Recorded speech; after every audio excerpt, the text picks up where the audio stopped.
नमस्ते, मैं एकता विश्वास बिहार शिक्षा परियोजना पूर्णिया के सौजन्य से आप लोगों के सामने एफएलएन से जो हमें कुछ किट प्राप्त हुए हैं उसके बारे में जानकारी देने आई हूँ। तो आज मुझे जो किट प्राप्त हुआ है वो है विराम चिन्ह। उससे रिलेटेड हमारा जो ये किट है विराम चिन्ह विल, जिसे आप विराम चिन्ह चक्री भी कह सकते हैं। तो इसे हम 3 भागों में हमें मिला है, जिसे हमें सबसे पहले जोड़ना सीखना है। सबसे पहले हम उसको सक्शन ये से सक कर देंगे, जिससे ये एयर के थ्रू एयर टाइट होके सेट हो जाएगा। उसके बाद हम लोगों को ये सुई लगा देनी है और ये हमारा टीएलएम किट रेडी हो गया, जिससे बच्चे बहुत ही मज़ेदार ढंग से इसको खेल खेल में सारे विराम चिन्ह को समझ पाएंगे। इसमें आप देख सकते हैं अलग अलग तरह के विराम चिन्ह, जैसे प्रश्नवाचक चिन्ह, पूर्ण विराम, अल्प विराम, अवतरण चिन्ह, विस्मय सूचक चिन्ह, कोष्टक चिन्ह और अर्धविराम, ये दिए हुए हैं। तो शुरू करने से पहले हम लोग ये जान लें कि विराम चिन्ह होता क्या है। विराम का अर्थ है रुकना या ठहरना।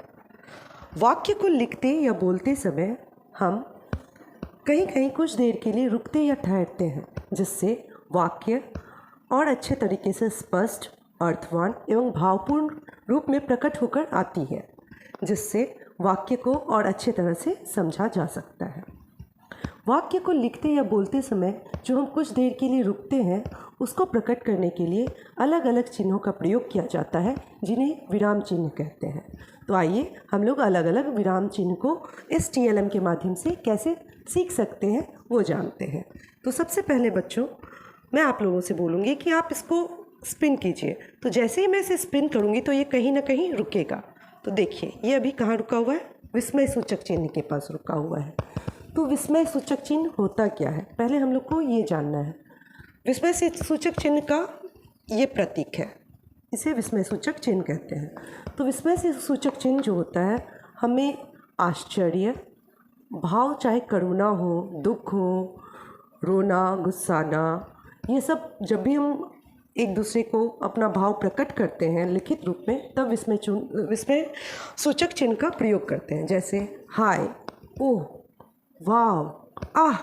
तो ये सब जगह पे हमें ये विस्मय सूचक चिन्ह का प्रयोग करना पड़ता है। तो आगे फिर से हम लोग इसको स्पिन करेंगे। अर्धविराम। तो ये अर्धविराम होता क्या है, तो अर्धविराम, इस चिन्ह को अर्धविराम कहते हैं। अर्धविराम का उपयोग कहाँ होता है, तो अर्धविराम ऐसे जगह पे लगाते हैं जहाँ पूर्ण विराम से थोड़ा कम और अल्प विराम से थोड़ा अधिक, जिस जगह हमें रुकना पड़े या फिर वाक्य या वाक्यांश को जोड़ना पड़े, वहाँ हमें अर्धविराम लगाने की आवश्यकता पड़ती है। जैसे राम एक लड़का है जो बहुत लंबा है, तो तभी हम अर्धविराम का प्रयोग कर सकते हैं। आगे बढ़ते हैं, फिर हमें इसको घुमाना है। कोष्टक चिन्ह। कोष्टक चिन्ह का प्रयोग कब किया जाता है, कोष्टक चिन्ह का प्रयोग तब करते हैं जब हम किसी भाषा को, किसी व्यक्ति के बात को और अच्छे रूप में प्रकट करना चाहते हैं, तब हमें कोष्टक चिन्ह का प्रयोग करना चाहिए।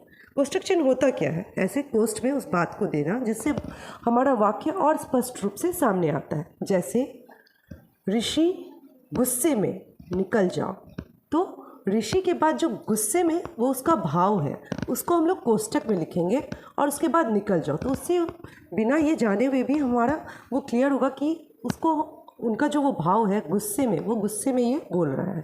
तो इसको इससे क्लियर करेंगे। फिर हम लोग घुमाते हैं प्रश्नवाचक चिन्ह।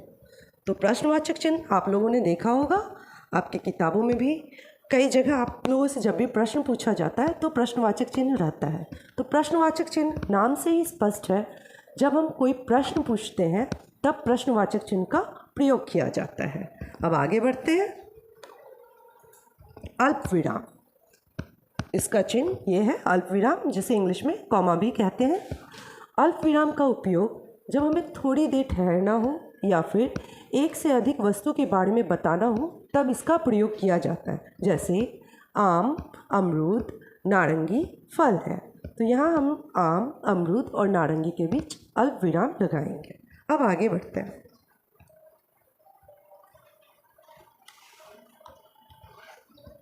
अवतरण चिन्ह।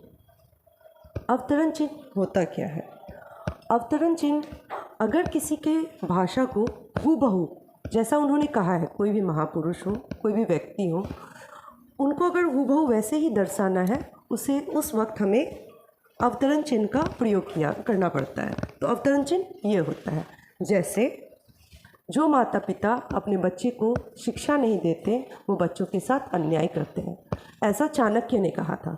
चूँकि ये चाणक्य का वाक्य है, इसलिए इसमें हम लोग वाक्य शुरू करने में और ख़त्म होने के दोनों के आगे और पीछे ये अवतरण चिन्ह लगाएंगे। इस तरह हम लोग बच्चों से ये स्पिन द व्हील गतिविधि कराते हुए बहुत ही आसान और आनंददायक तरीके से ये जानकारी दे सकते हैं। धन्यवाद।